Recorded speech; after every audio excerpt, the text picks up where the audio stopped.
back to another exciting episode of Wrestling with the Future. Psychic Medium Angelo here, joined as always by Jeff the Ref Robinson. And we have a very special guest. Levi McDaniel Strong is our guest tonight. And what makes this episode extraordinarily special, it's the introduction, the maiden voyage, if you will, the virgin trip. You like that, Jeff? You're a virgin now. Once again, wow, I can't believe it. Yeah. This is Jeff the Ref's debut episode of the Refs Roundtable.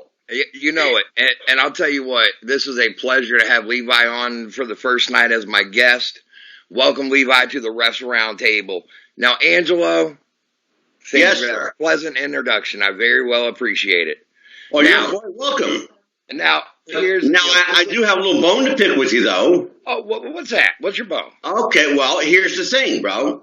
Yeah. You know I love you like a son because you're, about as old as my son would be today. So here's the thing. Levi is a wonderful guest, and I appreciate seeing Levi here. Yeah. You promised me, first of all, I want everybody to know, you've been bugging the shit out of me. Can I get my own show? Can I have my own show? I want to do my own show. Okay, Jeff, I'll give you your own show. I even came up with a name for you, the Refs Roundtable. Okay? Okay. Get a co-host. Get yourself a co-host. And then we'll let it rock and see where you go. So here I am. I'm looking at Levi, a wonderful looking face, by the way. And I see your pretty face as usual. But where the hell is this co-host? What gives, bro? The co-host with the mostest is going to be here when the time is right. That's all you need to know, Angelo. I'll put it to you this way. Shit out of me. I'll put it to you this way. My co-host knows me better than you. My co-host knows me probably about as well as my girlfriend. My co-host knows me. My co-host knows me about as close as a brother would. I know who's coming on. Who's that? Mrs. Guru, your mama. I wish, but Mrs. Guru doesn't follow wrestling like we do, so. And neither does Papa Guru. Oh shit. Okay. So somebody that knows you as well or better than I do. Holy shit, that's saying something. I guess, well, we're all going to be surprised then, folks. So, Jeff, this is your gig. I'm going to sit back and just kind of like, where do you want to go with this thing? All right, you just take a seat back there, Angelo. I got this. I'm going to sit back, brother. I got my smokes and my coffee. I'm in good shape. All right. Well, Levi, how are you doing this evening? I'm good, man. It's a pleasure to be talking to you fellas. Definitely. It's a pleasure to have you here on the debut episode of the Refs Roundtable. Now, let me introduce everybody to you. Let me introduce everybody to you really quick. You are in the wrestling business. You are an independent wrestler. And real quick, what is your name on the indies, or do who do you go by? I go by my name, Levi McDaniel. I've been using my name since I started. Started training 06, was 16 years old, made my debut in early 09, January 09, was 18, right before my 19th birthday, and I've been using my name pretty much ever since, everywhere I've been. But you know what, some companies, they want you to throw on a hood or use a different gimmick.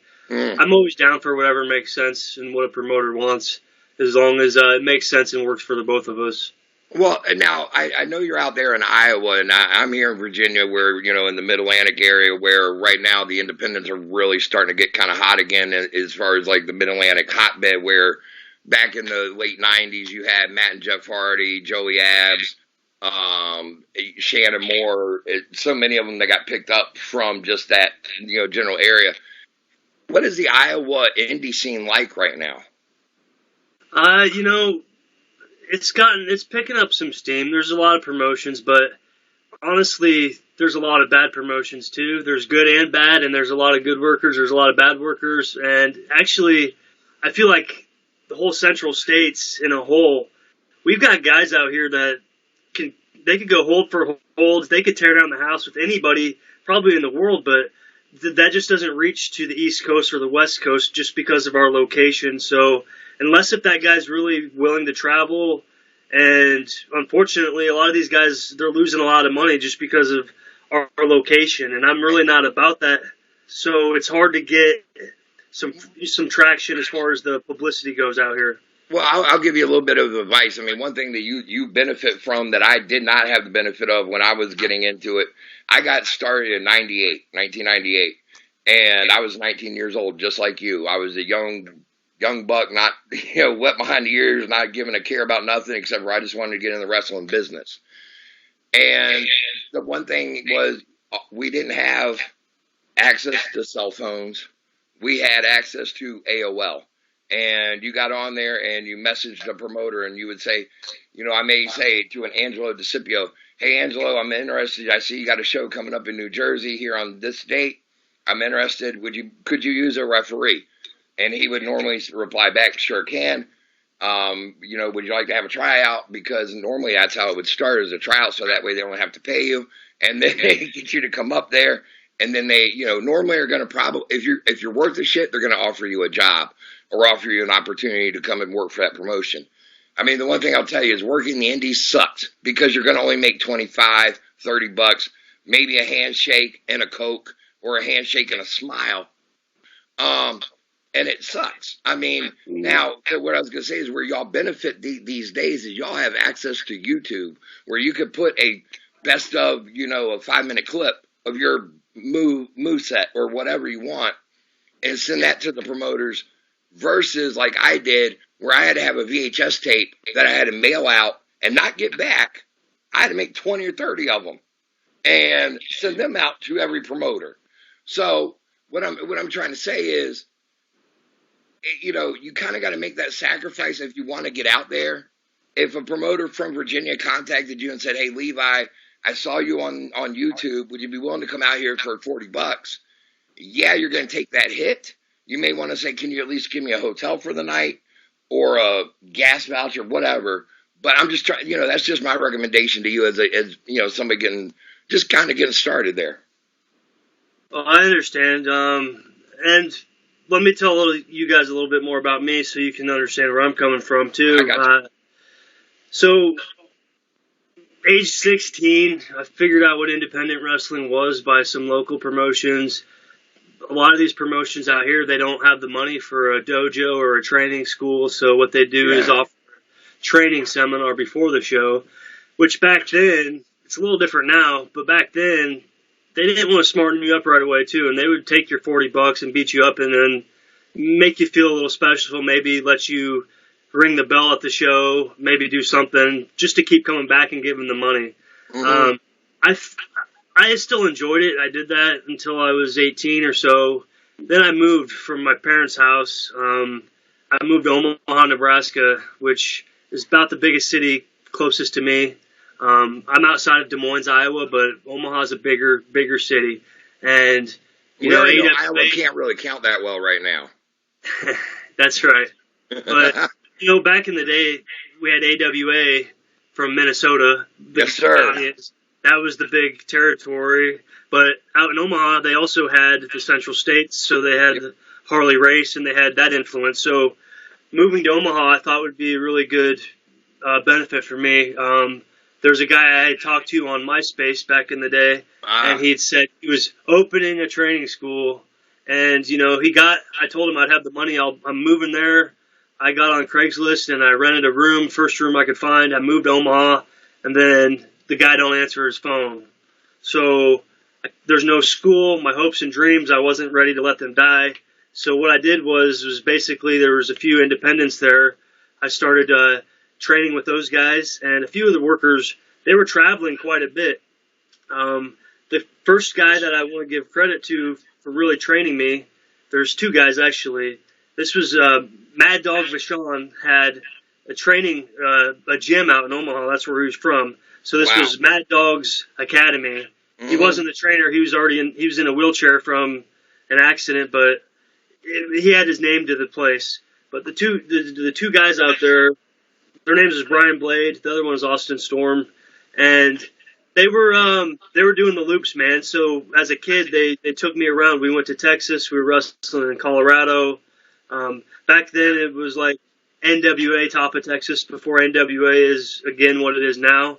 But Right. we were making the loops, and at that age, something clicked in my head once the money. I started not being able to pay rent, and I was happy with the hot dog and handshake for that first year on the road and getting $20, Yeah. $30, whatever. Mhm. But I said to myself, this is not going to change unless if I do something to make myself better. That's true. So what I did was I went to an Air Force recruiter and I told him I want to be stationed in Japan. Can I get signed up right away? He said, I can get you one of the bases in Japan if you want to join the Air Force. So I signed up. I did my training, moved to Japan. I was there for 2 years. Now, what you were saying earlier about sending out your tapes and stuff like that, first thing I did when I got to Japan, every single company in Japan, I emailed, they didn't reply. So I met a girl that spoke English and Japanese. I made her my girlfriend. I said, babe, you need to call these guys. You need to get me into this stuff. This is what I'm really into, whatever. So she kind of helped me out as far as making the professional calls for me. And Right. one thing led to another, and the only promotion that really reached out to me was Big Japan Pro Wrestling, which they're known for the death matches, which you're seeing from Japan. Which was influenced from like FMW, IWA Japan, those old school 90s promotions. Big Japan sure. was more of the modern day, the death match, and it still is to this day. That's their bread and butter. So I go to the dojo there, and while serving in the Air Force, I'm training at the dojo there. Probably the hardest training, way harder than any of the training I had done here in America up until that point. And you guys still there? It kind of froze out on me. I'm sorry. Yeah, I'm here. It may be just the connection right now. So, Okay. can you hear me? Yeah. You want me to continue, or where we at? Yeah. You were in Japan. I'm enjoying this, man. Like, you really got me in. Well, so I'm in the dojo. The first day there, the great Kajika, he's basically the head dude of Big Japan. He was training these guys. He's an older gentleman. He might be in his 70s now. He was headbutting me, all these things we had to do, all these Hindu squats. I was embarrassed because my cardio wasn't up to them. You could not, no guys that I'd met up until that point from America would be able to hang with these guys. That's how good they were. Right. So anyways, I did my training there, and from there, I started working for other promotions, and I trained at some other schools while I was in Japan. You know what? I hate to interrupt this, but hang on. We got somebody. Hang on. We're good.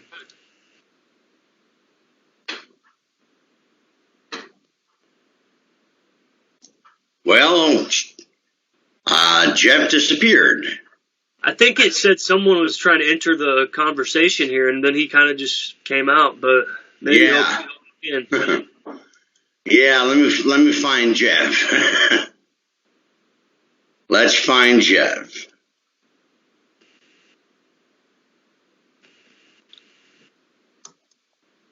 Where did he go? Maybe he just said, "Screw this. This guy's boring. I'm out of here tonight, buddy."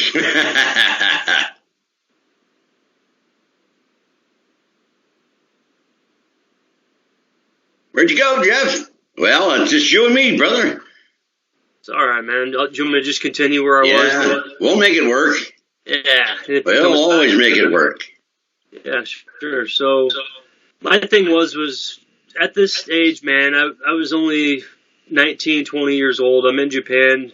Now, this company is known for death matches, which the blood and guts, the most gruesome. There he is. Are you there, Mike? There you go. Is he here? No, he's not. Mike. I had hit merge like you had told me, and it's not there. Hang on. You know what? Have him Call you? have him chime into me. You got it. Hang on. Yeah, we'll get this is live, folks. So these things happen. Yeah, that's what happens. So so Japan was a big influence on you, and I assume on your style as well. Well, that's exactly right. And here's where always wanting to evolve. So I'm at Big Japan. They're the deathmatch company, and at that time, man, I'm 19 years old, 20 years old, fairly good-looking guy.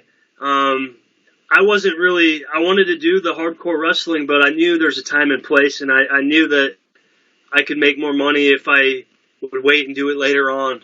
Not only that, I had some advice from some other workers who told me at that age, being, early 20s, 19, 20, 21 in Japan, doing the death matches over there wasn't in my best interest. And the reason was because if I started doing them, I'd probably be stuck only doing them. And I wanted to show what I could do as far as other wrestling goes at that point. Get labeled more or less and get pigeonholed as doing nothing but hardcore style. Exactly, which I had done a lot of later on in my career because of the money. But at that time and place, I knew it wasn't the right spot. So basically, Big Japan Wrestling, I didn't pay a dime to train there. And part of the trade-off was I think they were expecting me to do these kinds of matches and not pay me as an exchange for the training. And that's when my mind said, I don't really want to be here no more doing this. So I went freelance, which is basically independent. In Japan, they call it freelancer. I said, you know what? I don't want to be a Big Japan guy. I want to be a freelancer, which means I can go train where I want. I can work where I want. While I'm in Japan, I'm going to make the most of it and do as much stuff as I can. Yeah. So I decided to take that route. And from there, that's when I basically had my other DVD from me being a jobber when I first was training my matches from the States. And Here I sent them out. Well, now, there he is, ladies and gentlemen. There he is. Dan? But here he is, the one, the only, my co-host. Let me introduce the REFS Roundtable co-host, Mr. Mike Kelleher. Woo! Hey, Mike, how you doing, brother? Good, Angela. How are you? I'm terrific. I haven't seen you in a long time. I know, it's been like 3 weeks. Yeah, I know. now, Angelo, my show. Yes, sir. Setting the boundaries. Mike, let me introduce you really quick, Mike. We got Levi on tonight as a guest here. He was just going over his career with us, and he got started, and from all indications, he was in Nebraska, and decided that he was really wanting to make he got tired of the handshake and a hot dog deal, and he decided to join the United States Air Force so he could get stationed in Japan so that he could learn how to wrestle over there and get them to teach him. Of all ways to get over to Japan, bravo, my friend. Exactly. It's just simple, man. Like I said, when I started training at 16, had my first match at 18, I knew right away I wasn't good. I knew I needed training. I wanted the best training. And I said, how the hell do I get to Japan? And, I had some other friends in the military at the time. And when I talked to the recruiter about it and told him, this is where I want to go, this is what I want to do, he was super cool. And basically, they say military recruiters are liars, this and that. I had a great one. I mean, he set me up. So the whole time through basic training, dude, there's, the 8 weeks of bullshit, boot camp, everybody's hating life. I'm sitting there in my head thinking, this is all for wrestling. This, running, push-ups, sit-ups, this is going to get where I want to go, and it's going to work out. So my dream came true at a very young age, early on in my career. Now, you were saying you did the deathmatch stuff. I'm looking at your forehead, and I know it may not be that clear here on camera, but I don't really see too many. Might be the light, but I can show you some pictures later, man. No. I've seen them on your Facebook page. Now, one thing is, and Mike, Mike's been to indie shows himself, and he's seen, some of these some of these boys you can look at and just tell that they have not had good training or even any training at all. Like they came straight from a backyard and the promoter just said, here's $10 because I need a match. Exactly. That to me has got to be frustrating for you as a professional who has had proper training. What would you recommend to those backyard guys who have that dream and those hopes and those aspirations, like you did, like I did, like we all do as fans, or like many of them do? Here's what I guess, because I'm in that situation right now, because I've been doing this about 11 years now. There's guys out here, because of my location, like I said, I'm in Iowa, there's guys out here who are great guys, they have passion, but what they lack in is they go to these shows, and there's a few guys, I hope they watch this, because what I'm saying here to you guys is the same thing I said to their face. There are so many good workers that are willing to help and teach and train and give advice. And if you're just so caught up in yourself that you don't take it, that's the frustrating part. For example, before the show, once the ring's set up, if they even help with that, which, that's what they should be doing, I'm usually around and willing to get in and try to help these guys. And there's a couple guys that I do like. And I said, hey, man, let me show you a few things. And instead of them taking that, they have no interest because they think they know everything. And then when they have their match, it sucks very bad. And they ask me how it was the match. I say the same thing every time. It sucked. You need training. And now I'm the asshole. But right. It's hard to tell a lot of these kids you need to get proper training. I mean, the one thing I would say is you've had training from you were over in Japan, you got trained in the dojo, you had training. You were also trained at Mad Dog Vachon's school. Look into I would recommend this for any of the kids out there that are wanting to get started. Look into the school that you are going to get trained by and see who all maybe that they've even put out there. Even if they're a name on the indies, they may not have made it to WWE or AEW or wherever. But if they're not putting anybody out, then all they're doing is just taking your money. I have a question. Go ahead, Andrew. I have a question and a statement, Jeff, if you don't mind. I just want to chime in real quick. No, go ahead.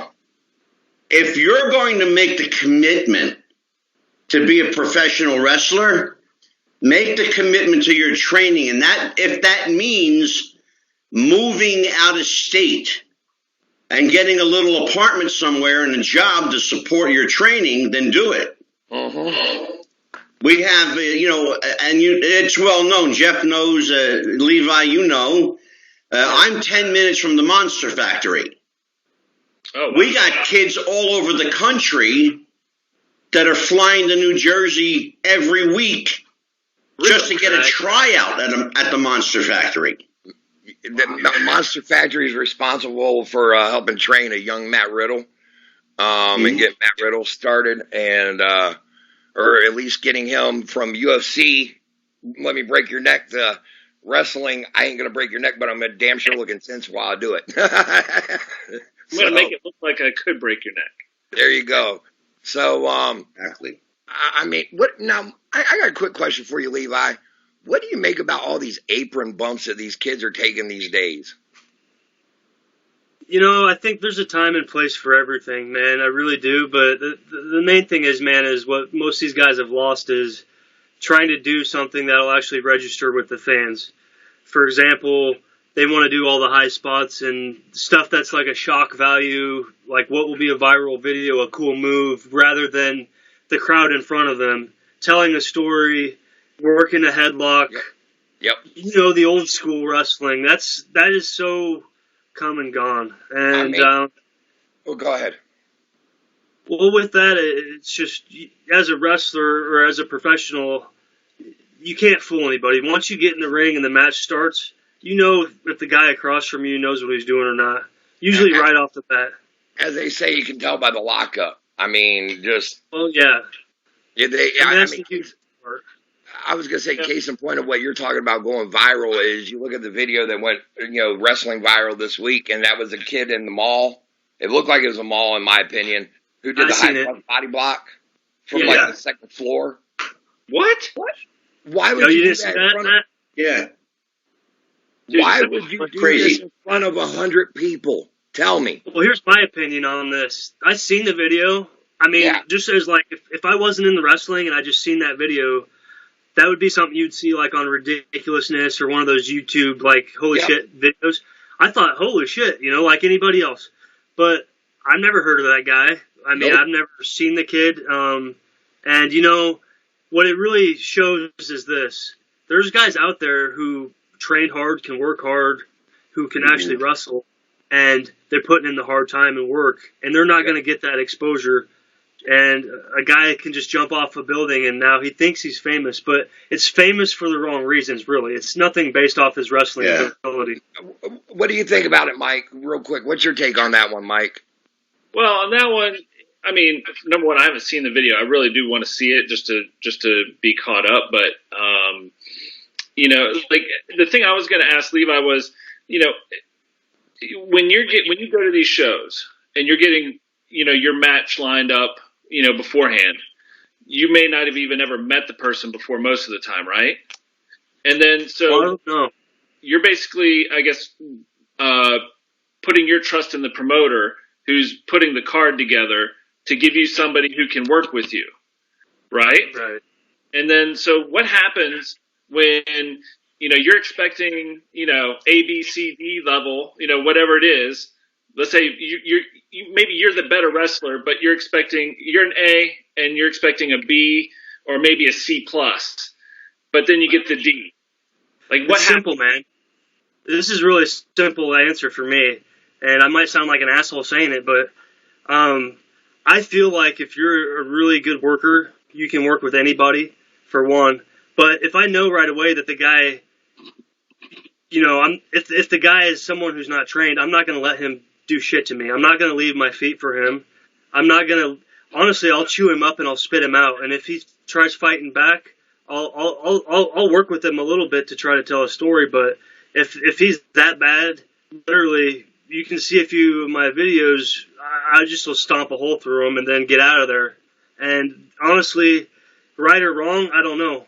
I could probably have a better match if I was willing to work with some of these guys a little bit. But in reality, it's like, I'm not going to go out there and really, I don't respect people like that. So I'm not going to let them, fuck me up and throw me around, whatever they want to do, if I don't even respect them as a person because they're not even taking the time to go through training. Now, there are guys out there who have gone through training and they're still maybe not being very good, but I respect them because they put in the time and the effort. And those guys, I'll be willing to do whatever I can to make the match, make them look as good as I can. A lot of times I work as a heel, so as a heel, I could just stomp them into the dirt, and then I can just tell them, something very simple, like, just letting them take over with a quick move or something, where I missed something, and let them get their little spot in that they want to do because there's a respect there. But if that respect ain't there, man, at this point, no, I'll chew him up and spit him out. And if the promoter doesn't want to book me for it, then I really don't care. Well, I was just worried, because that's your health. Your health and livelihood is at stake when you go into the ring with the wrong person. There you go. So that's so true. Mm-hmm. I mean, I don't think a lot of people think about that is the dance that takes place between the two wrestlers. Is you're literally trusting your life with that other wrestler, that they're not going to drop you on your head, and you got to hope and pray that they've had proper training. I mean, what Levi's talking about is it's even worse when it's a name that the promoter's brought in, and the promoter wants to put him in there with, Mr. Greenhorn Jones, who's my champion, to try to put my champion over, and the champion's only had 2 years of experience of 5 matches, and you're putting him in there with a name. I mean, geez. So what were you going to say there, Levi? I saw you getting ready to fight there. About the name thing, I don't know if you guys are real familiar with him, but Rock and Roll Buck Zumhofe from AWA back in the day here.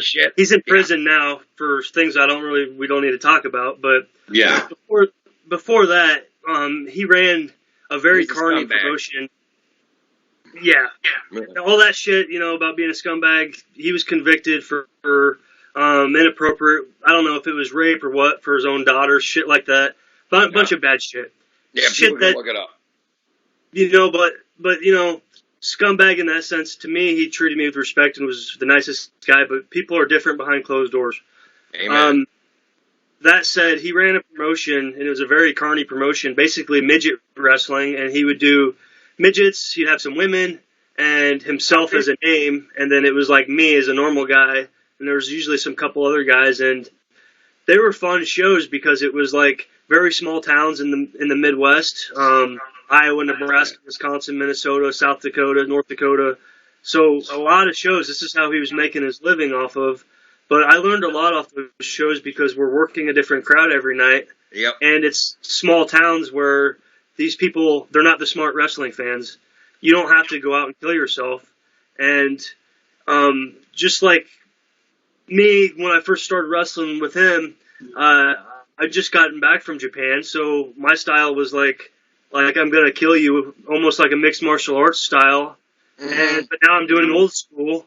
And the first time I wrestled him, I was nervous. I was like not shooting on him, but like he was 62 years old at this point. Oh my God. And he's an entertainer, right? He was great at his gimmick, but I'm like, was in like early, young, healthy age of a real wrestler. Right. And I go to do like a single leg takedown, an amateur move, and I go to crank on his leg as a work, but he says, "Jesus Christ, boy, I don't bend that way no more." And he says it so loud the whole crowd can hear it. I'm thinking, he's fucking pissed at me. And, he was pissed. The match was the shits, and his finisher was like a Vader bomb type of gimmick. And I for some reason, I fucking moved. I just rolled out of the way because I thought it would be funny and it would make the match better. I wasn't ready to go home. And that pissed him off. So I'm like, this guy's never going to book me again. And he did, though. And the funny thing is, though, man, is that match sucked so bad. And when we had our rematch about a year later, it was one of the greatest matches I'd ever had. Because he had the trust in me at that point, and I knew how to work his style, and I knew how to listen and relax. So that's the point I'm trying to get at, is a lot of these young guys, they don't have that experience from hitting these towns, so they don't know how to relax, they don't know how to listen, they don't know how to just go with the flow, and they don't know how to work different types of guys like the old That's school. what I was kind of getting at the beginning of our conversation when I was, talking about putting, back in my day it was putting your tapes out there, but giving your YouTube link and taking the bookings in those towns. You may not know that promoter, but go ahead and just take it, just because it's going to give you that experience and give you that work and give you that chance to get, different people under your belt. I mean, you may get in the ring with, not you, but a younger wrestler may get in there with somebody who's been in the business for 10 years that can actually teach them a thing or two. Or, you never know what you're going to learn. You're always learning. If you're not learning, then you need to get the heck out of the business. So, I mean, that's just... And the only way to get better is to have multiple matches and more to get more and more experience. Yeah, more matches with more people in front of different crowds. I mean, there you go. Now, I'm going to go ahead. Levi, I'm going to go ahead and keep you here, but I'm going to go ahead and just take on some of our big news subjects of the week. How about that? Awesome. All right. Now, go ahead, real quick. Mike. By the way, congratulations on your show, Mike, that you've had 3 episodes, or is it 4? 4. 4? Okay. And very, very, very well done, by the way. Great show. Yeah, yeah. Legacy List with Matt Paxon. I'm going to ask Angelo, do you have any quick questions for Mike? I do. Mike, real quick, what do you think of wrestlers going into business for themselves? Is there ever a time and place that a wrestler needs to go into business for himself in a match?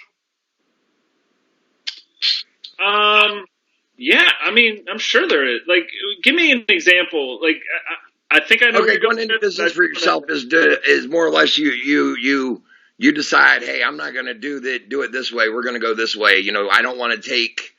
I'm not getting pinned tonight. You are. Oh, okay. Yeah, flipping the script. Flipping the script. Shooting. Oh, yeah, for sure. I mean, I heard.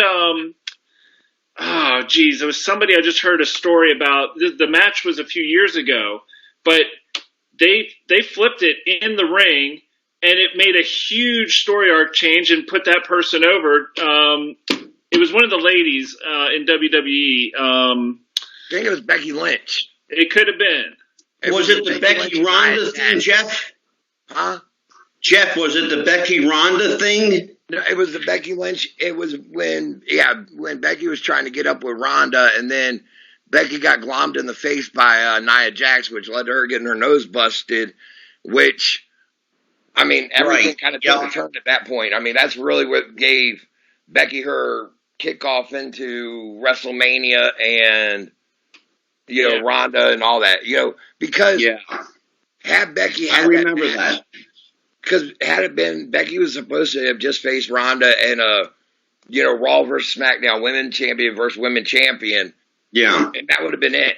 And they were already, work shooting on each other on Twitter to where the fans were starting to really get behind it.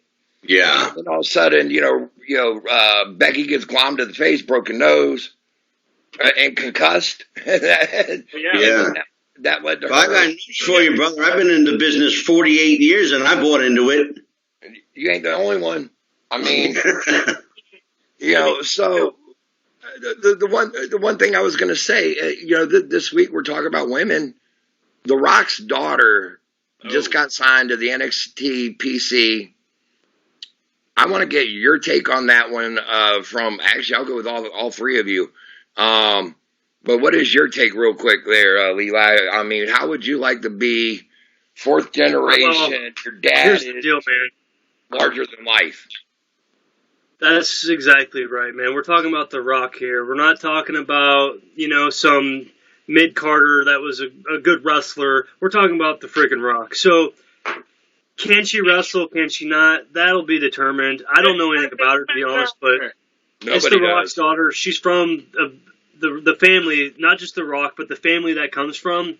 She's in the right place with some great trainers, so she's in the best spot. So as a father, he's got to be proud to know that she's there and she's going to be getting set up right for success. Will she pan out or not? Well, there's been other wrestlers who have had kids who have, and there's been some that haven't. So time will tell with that one. That's my view on that. Go ahead, Mike. Oh, well, when he was saying is she going to be great or not? I mean, it doesn't matter. Like The Rock says, what's your name? It doesn't matter. I look at this and I think it's pretty freaking amazing that she's going to give this a go. And no matter what, the thing I thought about first when I heard this, The Rock is going to come back and he's going to do some spots on TV for this. And exactly, Levi. And I'll tell you what, this would be really cool if daughter screwed over dad and gave him a low blow in a mixed tag match or something like that. And, I mean, Mikey's already writing storylines. I like it. I love it, Mike. I love it. I mean, it writes itself, really. Now, Angelo, what's your take on it, brother? I think WWE needs to hire Mike Kelleher. That's what I think. No, I'll tell you what, seriously, I don't see how she can fail, but I will tell you the enormous pressure on that young lady has got to be like a weight that no one else wants to bear. I made the joke that she better have a script of Valium on standby when she gets started. Well, think about it, Jeff. She comes from the think about the families, the three families that she's related to. I mean, the Maivias, the Yanawatis, and the Johnsons. And how can she fail? Like Levi said, her trainers down there are going to be good. I mean, she's already surrounded by family. You got the Usos, you got Naomi who can help her out. You got you got Nia, you got Tamina who is family by blood. You know, you got, she's surrounded by everybody that she needs. And honestly, if I were her, I would get a hold of Charlotte Flair and say, can I go on the road with you for 3 months for you to tell me what it's like to have that famous dad and teach me, train me, or teach me how to not fall under that pressure. Good call. That said too, man, it's like you said, the common people, the non-wrestling fans, people who don't pay attention to this shit, they know who The Rock is. They know who The Rock Johnson is. If I told my cousin who doesn't watch it, I said, hey, did you know The Rock's daughter is on WWE now? Oh, no. Well, yeah, check it out. Okay, well, people are going to check it out.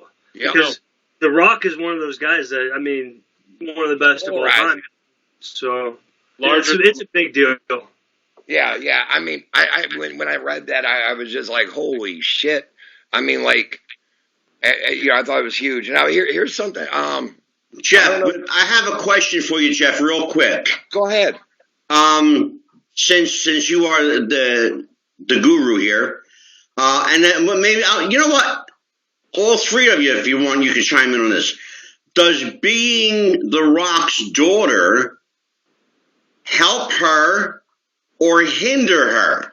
Are there people on the card, on the roster, even at the NXT level, Jeff, that may resent her? Oh, yeah. For who her daughter is. There's no doubt in my mind that she's going to come under the same scrutiny that Charlotte Flair has, as far as you're only getting because of who your dad is. You're only here because of who your dad is. You're only getting the push because of who your dad is. You only got the title because of who your dad is. I think that is going to be the pressure that she comes under, and that she's got to rise above. If she can rise above that pressure and look at them and basically go, I'm my own person. I'm not The Rock. I am Simone Johnson. She's gonna be golden. I mean, you look at Charlotte. Once Charlotte came into her own when she got on the main roster, it took her about a year. But once she did, holy shit. I mean, that girl, like, really just trailblazed. What do you think, Levi? Do you think it's going to be hard on her to be The Rock's daughter? Do you think she's going to have that pressure? You know, I'm not real familiar with the system down there, so I think that, like, as far as, like, the trainers, the staff, the people behind the scenes, they're going to be open arms loving to her. So now the other wrestlers, especially women, we know how women can be. Oh, yeah. You know, I feel like they're going to, you know, they might, if they don't like her, they might be jealous. It might be simple-minded jealousies they might have towards her. There's going to be pressure on her, no doubt, 100%. And the fans are going to put a lot of pressure on her, too. Like Angela was saying, you know, people are going to want to, the people who don't get it, they're going to expect her to, like, in a week from now, be the champion, and they're going to expect her to be this or that. The people who don't get it, the smart people will understand. They're going to be looking at her to have her dad's charisma, and that man's charisma was once in a lifetime, I think, as far as on the wrestling level. I don't think it can be matched. Mike, what do you think? How big do you think the pressure is going to be on her? I think it's good, but you know what? She's been living with one of the biggest celebrities on the planet her whole life. Very true. So this isn't anything new. I think that's true. I think if anything, it's going to help her. And I think, she is going to get, like, you know, they're going to treat her with kid gloves down at the training center, the performance center. That's fine. And, you know, Levi, I want to take one exception with what you said about, jealousy. It doesn't matter, men or women. If you're a wrestler and you see somebody else getting a push, you're going to be jealous. I mean, I think it happens naturally. Jealousy is not confined to one group or another, but I think she is going to have to deal with some of that. And I honestly think she is going to. I mean, I've seen her dad do the movies, the interviews, everything. Some of his career, I'm sure. And so I think she's going to kill it. I think if she wants to do this, and she really is going to do this for herself, for the right reasons, because this is the career she wants to have, sky's the limit. But that's the main thing. Yeah, if she wants to do this so she can get into movies, I don't know. We'll find out. Yeah. I mean, yeah. Now here's a I don't know if any of y'all watched the XFL over the weekend. I did. I mean, now I don't know if I personally enjoyed it. The NFL Network is talking about it. They enjoyed it. They're putting it over. ESPN's even putting it over hard. And it's not just because of affiliations. They actually are enjoying what they are watching. It's the one thing that they did right. They have no connection to wrestling at all. Like, thank God. There was no mention of Vince. There was no mention of WWE. The only thing that they used was a gong, the Undertaker's gong. That was it. Really? That was it. And that was like for a touchdown or coming out of the tunnel type deal. I mean, it was nothing. So. I mean, what do you take? What do you feel about that one there, Levi? I mean, what do you think? Do you think that they got XFL? Do you think they got a chance, or do you see them flopping once again? This is a tough question, man, because I haven't really followed the XFL. I'm where I'm at in Iowa, man.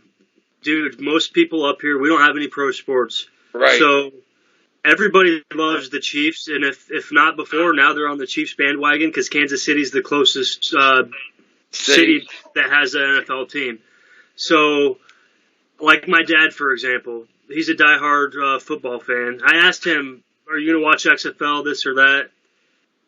I feel like they just blew their load because the Chiefs won the Super Bowl, and they're ready for the offseason. That's just my opinion, but I'm in the Midwest, man, and everybody's different, and I think that people who like football, they might give it a shot, and I think it's on Fox, right? It's on Fox and ESPN. Okay, so they're getting the right network, so that's all good. So I think it could go either way, really, but we'll have to wait and see, man. Like, casual people, I don't think maybe, or if you don't know the players, you might not want to watch the sport, so I don't really know who they got for talent or this or that. Well, I'm not the best to comment on that.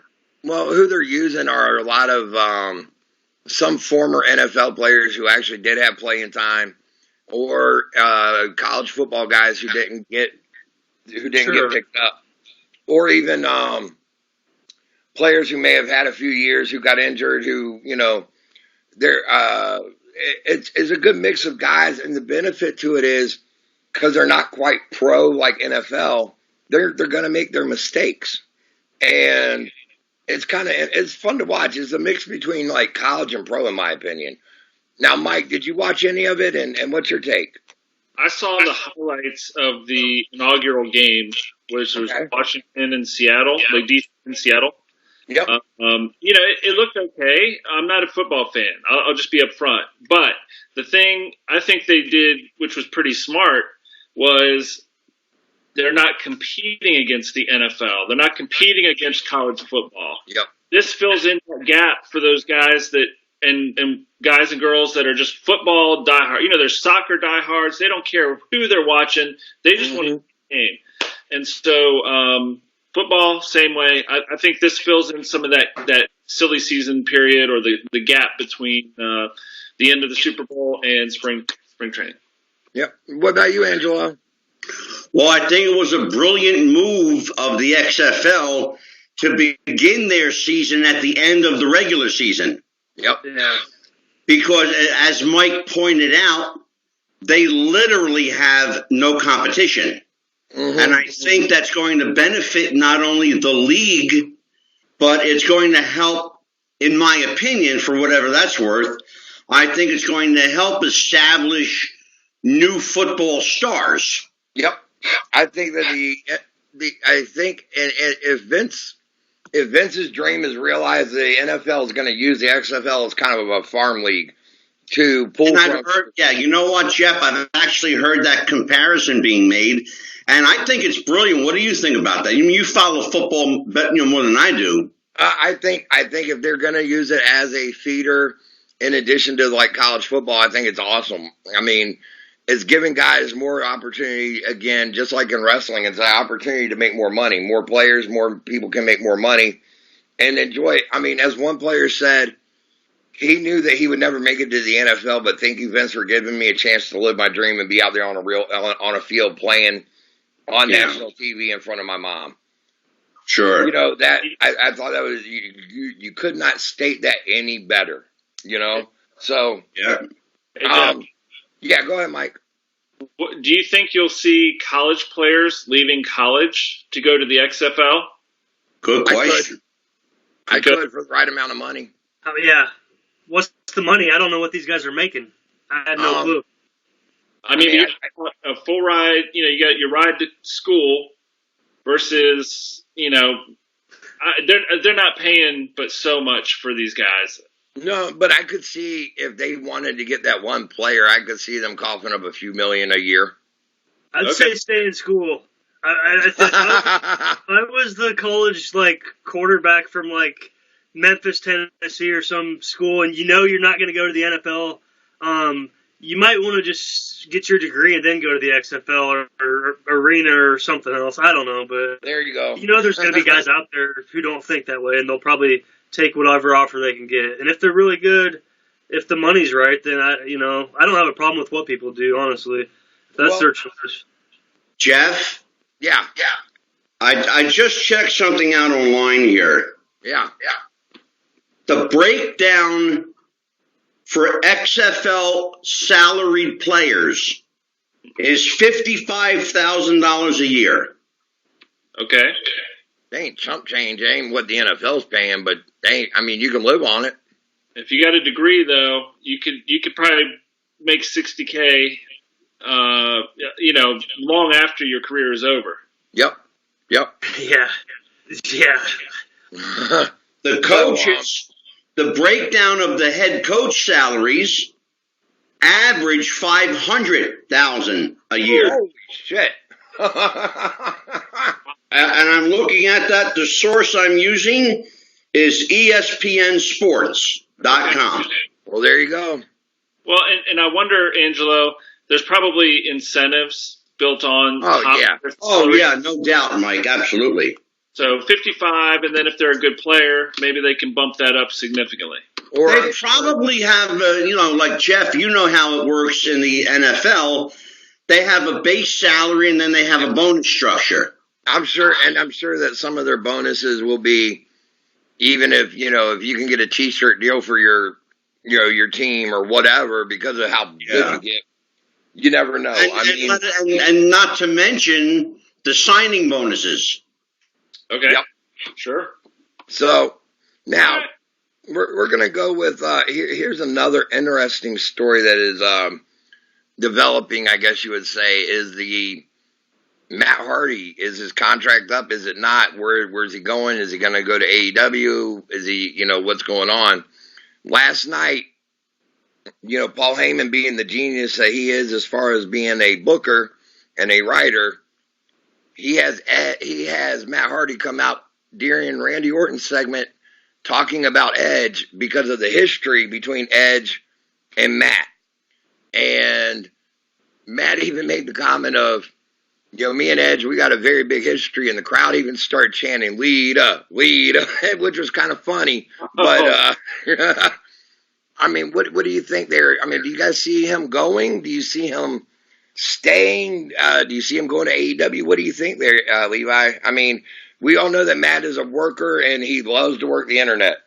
Well, yeah, that's what you just said is key, because I'd read something online today about this where he said and I don't know, you might have to confirm it, it's just what I read, something about him tweeting out goodbye or something like that, which was teasing at maybe leaving WWE.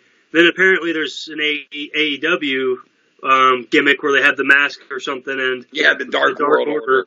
And apparently they said, your goodbye is our hello, is what they tweeted. So there was a tease that he could be. However, he could be working it. and he's friends with everybody in both promotions. Oh, so sure. Who knows? Real quick on what you're even talking about. The thing is right now when you have both promotions and you got workers that are friends with everybody in both promotions, Twitter's the one thing that neither company has control of on these guys. And they can go out there and they can and they know how to work the internet to get that buzz going for their buddy. And lastly, before Mike chimes in here, I want to say, what's really left in WWE for Matt Hardy? Do they have? I mean, with the talent they've got and the young guys, nothing. Where do they have him in the fold? Maybe these are the things he's thinking about that could sway his decision on jumping over. Maybe not. I don't know. Personally, I actually think that they may be getting ready to dump him off of TV for a couple months and bring him back with Bray.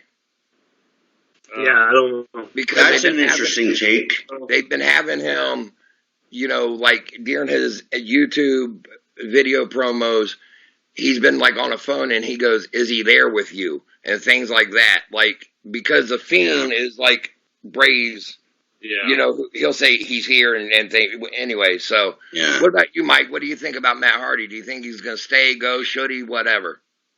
Dude, I'll tell you what, man. I need to see him retire. No, I mean, like the guy, he can, like, you watch how he walks and runs and takes and stuff. Like, he's shot.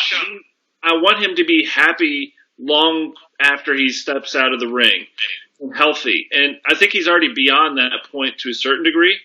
But I love the delete, and that whole era of Matt Hardy was great. I just have a really hard time cheering for him and, all the fans wanting him to come back when he's just hurting himself more and more and just putting more miles on his body that he shouldn't. So I hope he doesn't go anywhere. I hope he goes home, just makes videos and has fun, and maybe even manager. How about a manager? Or even a behind the scenes agent like Shane. No, you're saying no, Mike, no agent. No, I'm cool with anything that doesn't have him taking bumps and getting hurt in the ring. Because all he wants to see him do is a ladder match or something stupid. Exactly. And he's so far beyond that. And so I just, for his sake and his family's sake, I want him to exit now. Well, good take there, Mike. Now, to quote Tom Cruise in Jerry Maguire, show me the money. Hey, yeah, that's what it's all about right there. That's what it's going to come down to. If they offer him, Jeff, and I'd like your opinion on this, since it's your show. Shut up, Mike. It is. This is Jeff. He fell off his chair. Look at the whole idea. I think Mike is absolutely right. Matt's body is broken down. It is. But I think if they show him enough money, he could easily be persuaded to either work as an agent, a producer, in some kind of office capacity. He's got the structure for it. He's got the head for it. I think that he would be great to actually come off from being a wrestler and be part of the. I mean, if anything, I would use him just to help write storylines. I mean, the man's got a fucking mind for it. I mean, he's proven that with the delete, the whole Broken Matt character got over in Impact Wrestling when nobody was paying attention to Impact. I mean, he made people actually watch. So, true. That Impact was great for Matt Hardy at that point in his career because it was a place where he could go away and pretty much be his creative self and develop something, and then come back and cash in on it. I mean, but now you can't do that. I mean, I don't want to say he can't do something like that again, but AEW, if he goes, man, all I see is like a one-off thing. Maybe like they try to build a dream match and that's it. But I can't, like Mike's saying, he's not going to be a key player for a promotion where he's going to be getting his body killed in these matches every week. If anybody is thinking of using him as a key player, they are building a house on a terrible foundation. Yeah. Unless Jeff comes back and No. if Jeff, hang on, Mike, if Jeff comes back and Jeff wants out of his contract too, and then they go over to AEW and you get the dream matches of them and the Young Bucks and them and the Lucha brothers, and then whatever, you give everybody those one-offs and then they're done, maybe. But I don't think it would be a good idea either. I really don't. I mean, Matt is just you know what, Jeff, you just, and I hope that God somebody was listening to that, because if that scenario works out, that's the perfect out for both of those guys. Yeah, I mean, it really is. You kind of give them a dream match tour, and then adios, mi amigos. Yeah, and then fade off into the sunset. Get behind the curtain. Now, okay, I'm gonna go with something here. The next one I want to get your take on, and me and Levi did talk about it briefly, but I'm gonna go ahead and mention it to you, Mike, too. What is your take on Shayna Baszler now looking like she's on the main roster, getting ready to feud with Becky Lynch, going to lead into Mania? And it looked like she took a chunk of her neck out. I mean, she, comes up, bloody mouth, and, you're talking about a Fed that has been anti-blood for the last 10 years. And now all of a sudden we're going to be biting people's, chunks of their flesh. I mean, whether or not the blood was real or not doesn't matter to me. Are they going to implement it back to even if the guys are allowed to gig and whatever? What do you think? Do you think it's pushing it? I mean, like really quick, pushing that gas pedal, or what do you think there, Levi? I think, dude, there's a time and place for everything. I do like blood, like the old school when it's done right, but yeah, for me, like this thing with the chicks, I feel like the fans seen it and they laughed, and it wasn't like it wasn't Wahoo McDaniel and Ric Flair just. Yeah, it was just like she comes up and like what the fuck, like is she bite her? I don't know. You know what? I have a question for you, Ref. Yeah. Why is that? Levi brought up a really, really good point just now. What? They take the blood much more seriously with the guys than they do with the women. Why is that? And why do they laugh? It's almost like a comedy bit. I think the fans laughed at it this time because of the way that the gifs that came out and the memes that came out with Baszler with that mouth of blood looking like a vampiress or whatever you want to call her. Well, and that's why I asked you before we went on the air. I said, what's the deal with the vampire gimmick? Yeah. Because I thought they were going there. I didn't know what was... I think that's the fans going there, and they are assuming that's where Paul Heyman's going. But if you know Paul Heyman, that isn't where he's going. He just did that for shock and all of. You don't see a female ever do that. You could see a man doing that to another man. You don't see a female doing that to another female. And right. And not to mention, you did have Becky Lynch. They get in on her. They had the cameras to where they, mic'd up to where they could hear her, and she's going, "That bitch bit me. That bitch bit me. That bitch bit me," over and over again to reiterate how bad it was, and she's sitting there thriving around and holding her neck. And now, to WWE and Becky Lynch's credit, today, she's out doing press coverage with her neck bandaged up to keep the gimmick real. You know what? And Mike, you chime in right after me, Mikey. Yeah. I think they did it well, Jeff, and here's why I say that. For the first time, they did not infuse a sexual element to it. Yep. You know what I mean? Yeah, go ahead, Mike. Well, here's my take. I saw this, and I didn't see all of Raw last night, but I did see this, and that was insane. Okay, but part of me was like, number one, why is it on the back of her neck? Like, I can understand to a point why it was on the back of the neck, but this is going to be like your neck to a wrestler. How many holds and how many moves disrupt or manipulate your neck? Everything. So if a true chunk was, munched off of her neck, she's probably, we're talking about skin grafts, we're talking about stitches, we're talking about all kinds of things in real life, not in wrestling life. But I'm just saying, so she's got a bandage now, but how long is she going to have to sell this before she can come back and be, like she can't come back next week and somebody accidentally rips off the bandage and, they see that it's all just a work. I think that they'll be careful to make sure that whenever they do it, they're going to make it to where if they rip it off, that there's something there to where it looks. Like it's one thing if you pretend to break somebody's hand or arm and you put a cast on it. No, you're right. No, you're right. It'll be interesting to see how they take it, and where they go with it here in the next, where this storyline takes us down that rabbit hole, as I like to say. Where are we going to go with it? I mean, I think it's going to be.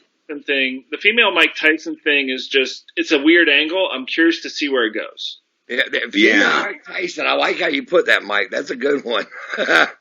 Now, what is Mike? Do you have any news stories that you saw this week that you would like to?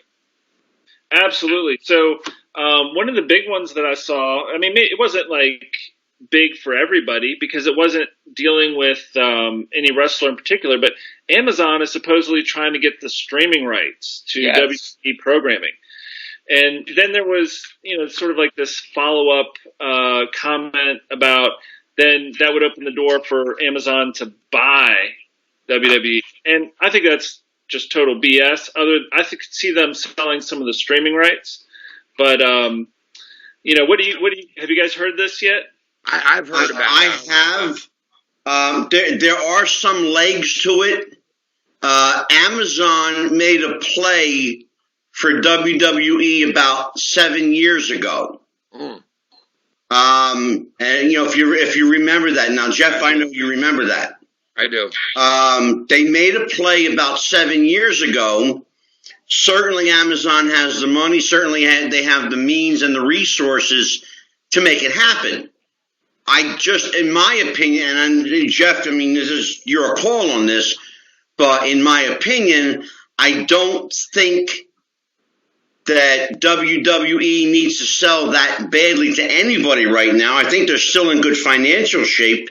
What's the status of the company now? Oh, they're fine. They're fine financially. I mean, they did take a hit this last quarter. Everybody knows about it. That's why we had two presidents that got fired within a matter of a day.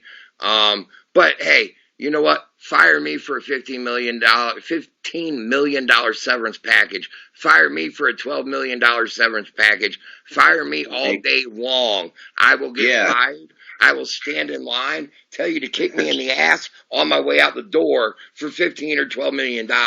I'm sorry. Fire me. I'm already fired. Okay? So, I mean, does Vince make them come in and go, "You're fired"? I can actually see him doing that. I think he says, "Kiss my ass, kiss my ass." Watch it, it's gonna do tricks. Hey, here it goes. Now, you know what? You're fired. That was good. You're fired. You did really well. You did that really well. And then all of a sudden, the ghost of Dusty goes, "Listen here, baby, y'all got nothing to worry about. All you got to do is call my boy Cody up, and he will give you a job over there at AEW. Diamond and living color, if you will." Now you understand what I'm talking about. Now you see, we're going here, we're going there, we're going everywhere, but they're going to be on the edge of a lightning bolt. Levi, I want you to know something, Levi. Jeff did that Dusty impression for Baby Doll to her face. And I popped the shit out of it. And it's huge. By the way, she's coming back on the show. Levi, let me tell you, Levi, you're over there in the state of Iowa, If you ever decide that you want to come over here to Virginia, there's a promotion called Vanguard Championship Wrestling. Yeah, they would love to see you. Bring your violence. All right, man. So, go ahead. The thing I thought about with that whole article was, okay, they get some of the streaming rights. That helps WWE reach more people because people have Amazon Prime and they get the video and all that stuff. A couple of things popped into my head. Number one, I never expect to see WWE being sold, and that's because You think about, this is Vince's baby from his dad. This is, all right, and then you take Vince out, then you've got Stephanie and Shane, and then, oh, by the way, Triple H. Like, those guys, they will never sell this thing. It's never going to happen. It will never be sold. I said that before. Yeah. I mean, the day that they sell will be the day that Vince McMahon gets put 6 feet into the ground, and then even then he's going to come back fighting to keep the company around. Get an urn, raise him up. I don't see. I mean, Amazon may get streaming rights. They may even get WrestleMania this year. I could see Amazon Prime making a bid for that. I really could. Yeah. I mean, that you think about this. You put WrestleMania on Amazon Prime and you charge everybody $69.99. Holy shit! Now you're making money. Yeah. Go ahead. Yeah, what do you think, Levi? Well, it used to be $9.99. Now it's $10.99 for WWE Network. So that's a whole other side of the argument. You know, I think too. Okay, we asked ourselves why would WWE even want to sell, but the big question is why would Amazon really want to buy the WWE? Other than this, I get what Mike's saying. That's really the proprietary value in the streaming is really the only thing about them that they could see where they're going to make a profit. Otherwise, I mean, Amazon's probably that's a huge company. If you had that money and you're like behind that and you wanted to invest your money, I would think there'd be something else you'd want to invest in rather than WWE. Unless if there's streaming, buying the whole company and not knowing anything about wrestling and trying to make they have how many shows each week, you know, making that all run smooth. I don't see that happening. Yeah, go ahead. What were you going to say there, Ange? Okay. There's only 2 reasons why Amazon would buy WWE.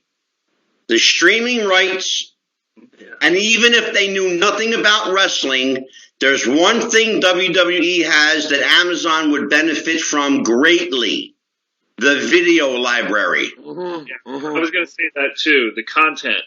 Yeah. Content. That's it. But I mean, here's my question to Mike and Levi. I already know your answer, Angela. You ain't even got to chime in on this one because I already know what you'd say. But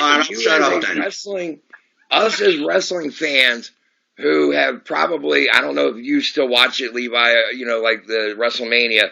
WrestleMania is a staple for me. It always has been, always will be. Would you be willing to sink $70 to an Amazon Prime if all of a sudden that's where it was? Me, no. You see fans doing it. No, because, you know, you can almost watch stuff for free anywhere if you really want to. I don't think that's the way to go in this day and age, but maybe that's their play. Maybe there's another play, like buying so much of the shares to where they're the main owner, but they let these McMahons and Triple H's still run the company, but they were making more money off of it. Something like that, maybe. But I think it has to come down with the content more than anything, which isn't a bad thing for fans as long as the prices aren't like outrageous. If you're a fan, you're gonna more than likely watch it. I mean, proof positive, fans will pay anything for wrestling fans. Depending on how high your fandom goes, you're willing to pay for anything. And I mean, you know, even if it's going to a wrestling show and you're willing to plunk down $500 by the end of the day because you got autographs and pictures and everything that you got to do. I mean, to some fans it's worth it. Other ones are going, what the hell? Why would you spend $500 to go meet a bunch of guys that, you know? To me, if I have $500 to spend, it would be worth it. To Angelo, who has $500, who may not, who's looking at it going, you could do a lot more with $500 than going to a wrestling. Well, Jeff, I mean, think about something. They'll spend $500 buying a replica belt. There you go. That's my point. I mean, like, wait, are you talking about the indie workers? The indie workers or the fans here? Well, I think indie workers are fans. With the belts is what I'm getting. Exactly. I got you on that one. Mike, is there any other news stories that you saw out there this week? Let's see. I had some notes. I'm just looking here. I really kind of combined. I was kind of shocked. I didn't realize that the WWE Network was going up in price, and I saw my bill come in the other day, and I really only watch the network for the pay-per-views, and so it's still a really good value. But they're struggling, I think, on the network and trying to figure out whether it's going to be something that lasts for another year or two, or something that's going to be around for a lot longer. And I started doing some digging today on what caused the price change, and it looks like they're going to change up some of the content and some of the shows and everything. It'll be interesting to see how it pans out, but that's where I'm at on news this week. I'd love to chime in on what you guys thought. Well, the price of the network went up. I can tell you that, because subscribership. Well, the price went up because subscribership went down, but not by much. It was enough to make the price go up. No. What Mike's saying is correct. They did add new content to it. They did add, and they have been saying that they're going to add more content, more old school content for us old school fans like me and Levi and Mike and Angelo. It's, I'm all for it. The problem is, and I think a lot of fans that, those of us that want to see that old school stuff in their library, is we don't think about the hours that they got to put in to get those old tapes ready to be put out there on a streaming site. Yeah. You got to think, for a 1 hour program from 1985 where everybody came out with music, you got to scrub that music and put something else over it.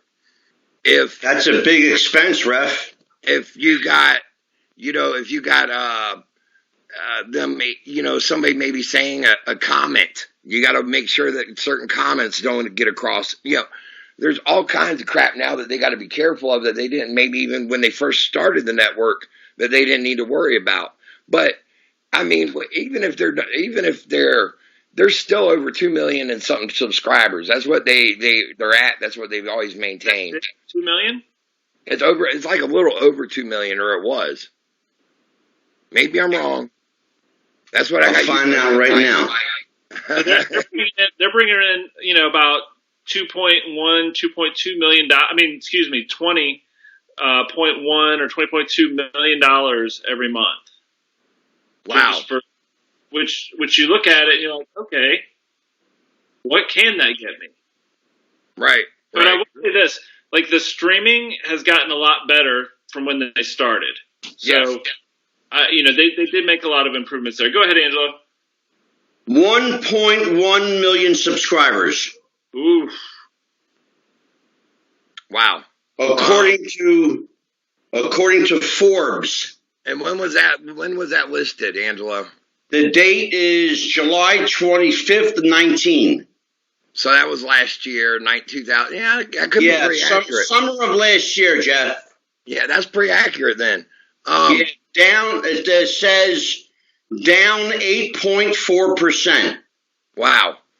Okay, here was a big one that something that came out, and I just read it, actually, a news story too. They've announced WrestleMania is going to be in LA next year, Hollywood as they're calling it. And Roman Reigns has teased a match with The Rock. What do you think, Levi? What do you think, Mike? Go ahead, Levi. Well, like Hollywood, why not? I guess they can make a theme out of it. It's a good. Someone like me from the Midwest. I'm personally not going to go, but it would be a fun vacation. Who's never been to Hollywood, to go check out all that while you see the wrestling. Yeah, I think a place like Vegas or Hollywood or anywhere where people who are from states like me would like to go check out. That's a win. Well, what do you think about Roman Reigns and The Rock as a possibility for a match? Oh, I don't know, man. I'm not gonna say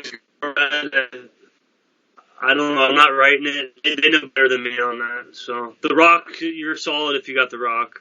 Yeah. Go ahead, Mike. After his daughter deals the low blow and turns on him and goes to WrestleMania to face Roman Reigns, I'll tell you what. And then Hollywood Hulk Hogan is going to come out and bash everybody with a chair. There we go. That's what's going to happen. I mean, I'm writing this for you guys. Hollywood, baby. They really need to hire you. I love it, Mike. Now, I'm going to go ahead and say we're going to wrap up the news for this week. That is our news segment for the Refs Roundtable. And we have had the pleasure of having Angela, Mike, and Levi, and me, myself, Jeff the Ref, and our takes on some of the hot news subjects from this past week that we've had coming out. Now, Mike. Yes. I don't know how many, this is a brand new show, and if people, there were quite a few actually listeners that listened to our show where you were on, me and Angelo's Wrestling with the Future podcast. Yes. I will let the fans really, listeners know, me and Mike, we go back to third grade, wasn't it? Yeah. Right around there. Met each other and playing rec league soccer, and me and him, we hit it off. And, then our moms, both being single moms, it kind of worked out to where it was, hey, I got something to do this weekend. Do you mind watching my kid? And vice versa. And next thing you know is you got two best friends that had a lifelong friendship. Now, here's a segment that we're going to go with. This is going to be 3 questions or memories that Mike has with me. So we're going to go ahead. I know, Levi, you may or may not enjoy this. If you want to tune out, that's fine. But if you do want to stay in, go for it, brother. All right. Go ahead, Mike.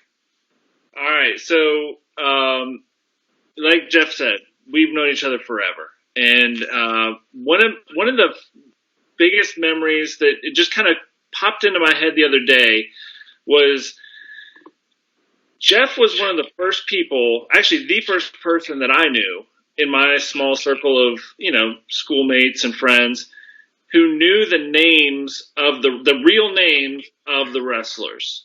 Okay, so one day we're riding the bus and he's talking about Terry Bollea, and I'm like, who the hell is that? And he said, that's the Hulkster, that's Hulk Hogan. And I said, it was like an earth-shattering, mind-bending moment. To 7 and whatever, I thought Hogan was Hulk Hogan. And so, you think about before the internet and before, a lot of the conveniences that fans have today, Jeff somehow found this information out. And then, so this first one, I want to talk about, how did you find stuff out? Was it in the magazines or where was it? Some of it was in not the PWIs, not the Pro Wrestling Illustrated, or not the After mags as they are so now called, but it would come from some of the old, the Wrestling Main Event or Wrestling Eye, where they would put Hulk Hogan, and then in parentheses they would put Terry Bollea or Terry Bulba. They used to call him Terry Bulba for some reason, or various other names. So that was one way that I knew. Another one was back then there was a National Enquirer article that came out, and it was like a 4-page article where they went into what the wrestlers, who they were, what their real names were, and how they weren't really these characters that they portrayed. They were like, Sergeant Slaughter's real name is blah, blah, blah, blah. And you know what? He was never really a sergeant in the U.S. Army. I mean, it was like, holy shit. So that's really where I obtained a lot of my knowledge, is just reading magazines that weren't kayfabed per se, and the National Enquirer of all places. Hey, well, I just got to say, because, it definitely was a more innocent time. Okay. Yeah. We were, all we knew was what we saw on TV or read in a magazine or somebody told us. And 30 years ago, you didn't have access to an internet that could break everything down. And then even in an encyclopedia, you could look up Hulk Hogan's name and you may see a picture, and that was it. So Wikipedia? I mean, hello. Yeah. But so, I remember this is kind of another memory that kind of piggybacks off that one.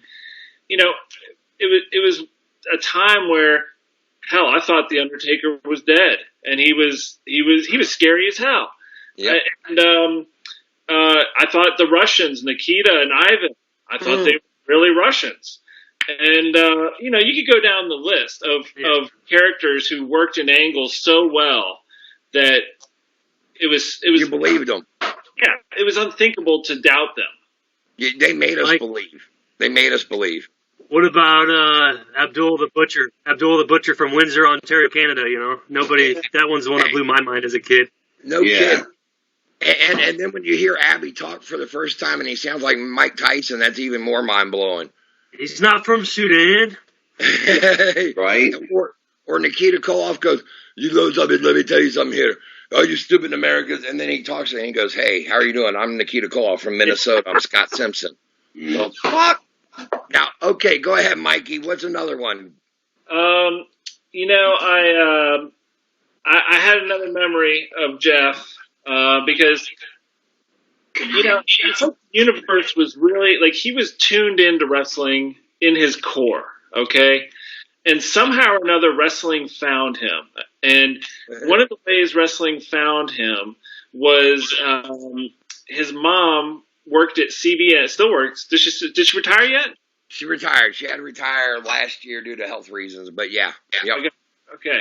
So, and wrestlers would come to the studio to be on the show. And Jeff would get out of school, and I'd be like, where are you going, Jeff? Oh, nowhere. And then I'd find out later, I just met the Von Erichs, or I just met whoever. And I'd be like, hey, what about, hey, can you bring me for once in a while? I'll tell this because I have shared it on Wrestling with the Future with a couple of people, and I know it's one of Angela's favorite stories, and I'll share it here tonight with so Levi can hear it too. What it was, my mom did work. She worked at Regent University or CBN, as many people knew it, or the Family Channel 700 Club with Pat Robertson. She didn't work with Pat himself, but she worked with the university. But anyway, she knew people over there where they filmed the 700 Club, and she would find out, they would call her up because they all knew. I mean, my mom, I guess it was, being a proud mom when people would say, what's your son into? Oh, my son's into wrestling. And then they would say, oh, and anytime anything to do with wrestling came up, they would call her. Well, they called her up. They said, the Von Erichs were coming in for a 700 Club. And my mom worked for, at the time, a program called Sing, Spell, Read, and Write, which was a spelling program and reading and writing program to help kids and adults learn how to read and write. And she was part of that, and they were also using the Von Erichs to shoot a commercial. Well, one of the guys that was in her office came to her and he said, hey, can I use Jeff to help me write this commercial so I can get the guys plugged into the right spots? What the hell are you talking about? I've never written a commercial. I'm only 12. So I go over there, I sit down with them, and I look over the script, and I'm like, no, Carrie needs to say this. Kevin needs to be the one that says this. Nope, Carrie needs to be. Anyway, I helped kind of produce, or whatever you want to call it, how the script needed to be written. And the guys said, okay, here's the deal. We're going to be shooting the 700 Club with Pat Robertson, the special one. We're going to be doing one during the daytime with no guests in the audience other than you and your son. Y'all are it, other than the crew that are there. Oh, by the way, your son has to be quiet. 12 years old, and you're telling me I'm getting ready to meet wrestlers who I've never met a day in my life. I see these guys every day on ESPN.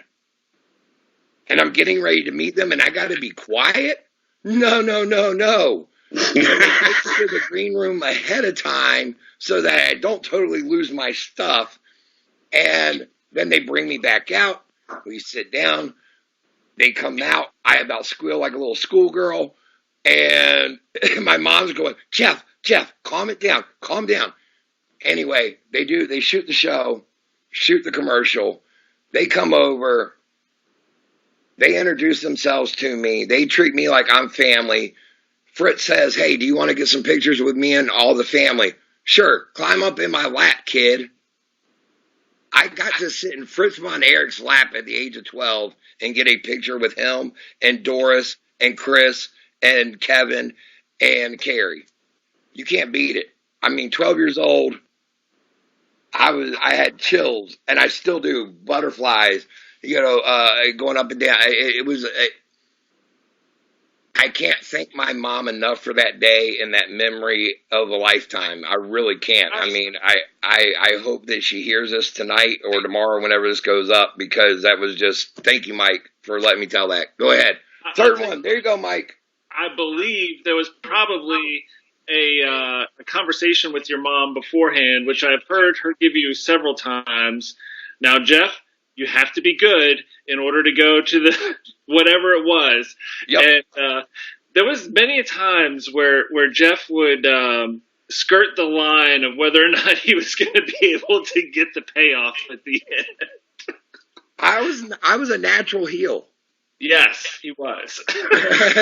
But you know what? He was one of my best friends. So, even when we would have our matches in the house, I was always the heel. I'd rake your eyes or thumb you in the eye or whatever I needed to do to get the win. I mean, and keep in mind, when me and Mike would have a match in the house, we didn't know to call it in the ring, brother. We didn't know about a finish. We didn't flip a coin even. We were straight shooting on each other, except for if we were like, I'm going to put you in a figure 4, okay? You lay there. Mike, can I get you to tell Levi the story about how Jeff emptied his cup of ice at the Norfolk Scope? That's rumor and innuendo. Oh, Jeff, let me just qualify this. There's no physical proof other than the eyewitness testimony of maybe perhaps inebriated wrestling fans in Norfolk, Virginia. So I qualified that, Ref. Yeah, there you go. Thank you. Go ahead, Mike. You can tell this one. Yeah, so Jeff and I were at the Scope in Norfolk, Virginia, which is a good mid-size arena. I mean, they had a lot of ABA basketball games and concerts and, a lot of, I think they even had monster trucks every once in a while and other things. Yeah. So it was a good sized place, but it seats 10,000. It seats at 10 to 12. So Jeff and I would get tickets to some of the like NWA or I don't think it was WCW. I think it was NWA. No, we went to a lot of WCW shows. Okay. And so we went this one time, and it may have been like Great American Bash or something, but either way, we went to the Scope for this card, and look, we're sitting there. Ric Flair comes out, and he had major heat. I mean, it was like fire in that place. He was just working the crowd so hard. And I forgot, who was it Barry Windham that he was wrestling? I think so. That night it may have been. It was either Barry Windham or Sting. Okay. Either way, I mean, come on. How hard is it to get heat when you're fighting one of those guys? And here in Norfolk, to get heat for Ric Flair was actually really good. I mean, for him to get heat in Norfolk was saying something. So go ahead, Mike. Yeah, that's his backyard, essentially. I mean, yeah. So we're sitting there, and Flair does something that he didn't get the ref's permission for, and supposedly, and then some ice goes flying out of the cup. They should have put a lid or something on the cup to keep it, more secure. That's right. The ice, it just flew into the ring, and may or may not have made contact with Mr. Flair, and then they actually stopped the match, and they made an announcement, and they said, do not throw objects into the ring. If we see you, we will or escort you out, something like that. So there may have been a few more pieces thrown after that, but it was very, very cleverly done. And it was crazy. I have one that I will share, and it is a non-wrestling one, but it's a memory of mine. There was a young lady who me and Mike both had our eyes on. Oh, no. Her name was Lisa. We will not despair or give her last name. However, the two young third grade boys, she was quite the good-looking female, and we decided the best way to decide who could go after her attention, we would have a Nerf basketball game on Mike's porch to decide who could. Oh my God. I had forgotten about that. Oh my gosh. Anyway. So who won? I believe it may have been me, and then it later became evident that she really wanted Mike, and then it was, but I won the game.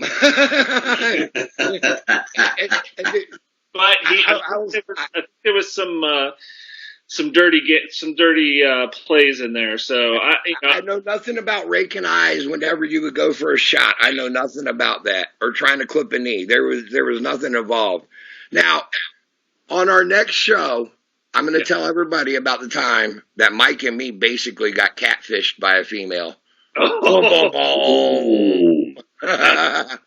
Everybody, it has been my pleasure tonight on the debut episode of the REFS Roundtable. It has been a ton of fun. Thank you guys for tuning in. Now, let me tell everyone, you can hear me here at REFS Roundtable. It is going to be on the Wrestling with the Future, under the Wrestling with the Future, everywhere you can find Wrestling with the Future, on Podbean and Spotify and Stitcher and Apple and iTunes and all of it. Hit that like button. Give us a ton of downloads. And because you know and what? Jeff, your show, Jeff, is going to drop every Tuesday night at 11 p.m. Every Tuesday. Angelo is our producer / he's going to chime in when needed. But anyway. Actually, next week, you won't see me at all. You may hear me once at the beginning, but that's about all you're going to hear me. Well, I just want to thank everybody here tonight for coming on, and let everyone know you can catch me on Twitter at JeffRob41977. And real quick, for those of you fans who thought that I was done with Wrestling with the Future, who thought I was done being Angelo's co-host on Wrestling with the Future, you can kiss my ass, because I ain't going nowhere, because the REFS Roundtable's here, and I'm still with Angelo on Wrestling with the Future. Now, absolutely. Now let me thank everybody for joining me. Levi, thank you so much for coming on tonight. It has been a pleasure to have you on the debut episode. Thank you, brother. And Mike. Thanks, man. I had a lot of fun with you, man.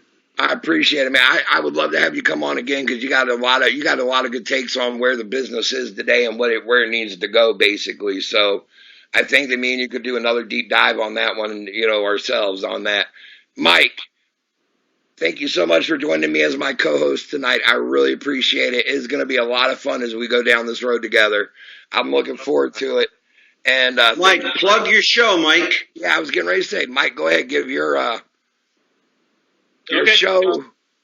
You can catch me on a TV show on PBS called Legacy List with Matt Paxton. Check your local listings. There's 6 episodes. It's airing all over the country. So if you can't find it, come look us up on Facebook or Instagram. But I really appreciate the opportunity to be here with you guys tonight. You guys are awesome. And Levi, I want to talk to you some more, because maybe you did it before I got on or whatever, but like we kind of glossed over the whole 18-year-old going to Japan. Yeah, man. I think we were touching on it, man. But yeah man, we can talk, man. Whatever. Yeah, you can catch up on the next episode if you want, Mike. Yeah. I was geeking out on that, and I can't wait to hear more. So look forward to catching up with you. Because real quick,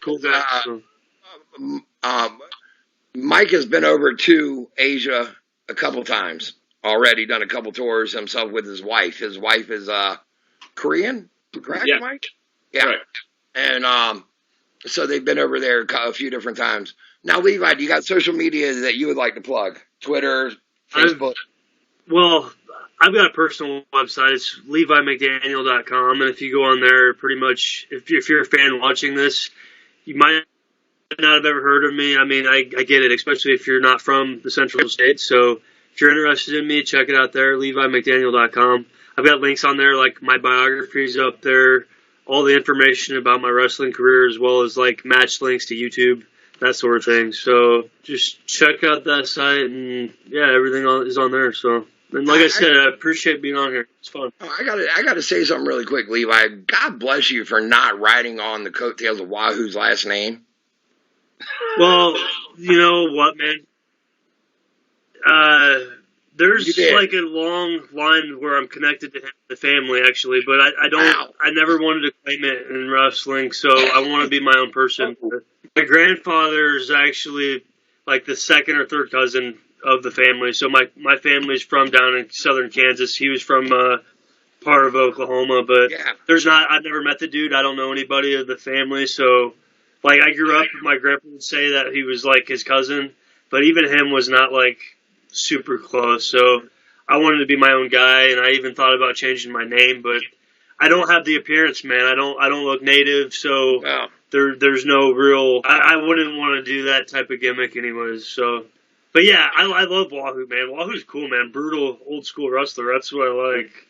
I actually did I got shot by Wahoo one good time, and I thought I shot fire out of my butt.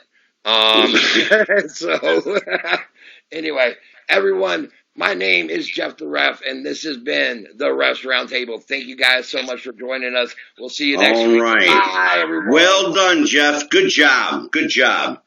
Let everybody know it's going to be a busy week with Wrestling with the Future. We got a couple of real heavy weeks coming up. Yes, this sir. week, we've got, we got NWA referee Fred Richards along with Jeff the Ref. And Jim Robbins, referee from the Midwest territory. And I got a funny story to tell Mr. Fred that night. Oh, yeah, he's going to love that one. Next week, former WWE WWF star, former American Gladiator Rico Constantino will be with us. On Wednesday of next week, it's Ladies' Night. Princess Victoria, Velvet McIntyre, KC Carlisle. And maybe a surprise from a Glow Girl. Whoa. Maybe a surprise from a Glow Girl. Also next week, the founder of RF Video, Ring of Honor, and ECW alumni, Rob Feinstein, will be here. Next Saturday, Pam Allen, the daughter of Gordon Soley, will be with us. Oh. We've got Ron Starr, a rising independent wrestler. And kicking off March, we've got a star-studded lineup. Evan Ginsberg and Bill Pierce, a former WWE, WWF enhancement talent, also part of Simply Splendid. Great tag team. We've got, who else do we have here? It's going to be a busy week. Gee whiz. Cowboy Johnny Mantell on March the 12th. We've got Barbara Goodish on the 24th, Bruiser Brody's wife. That's going to be a good one. That'll be good. J.J. McGuire will be with us on March the 26th, and he will be joined by Conway Twitty's daughter, Kathy Twitty, very dear friend of mine. On March the 31st, promoter Tom Jerin will be with us. On April the 2nd, independent wrestling legend Amy Lee will be here. On April the 7th, Sal Corrente, the author of Bruno Sammartino, the autobiography of wrestling's living legend, will be joined by J.J. Dillon on the show. He will also be joined by Davey O'Hannon. A great, great show planned. And A surprise even to Jeff the Ref. In April, we've got former WWE star, former WWE icon, former WWE legend. I ain't telling you yet. I love it.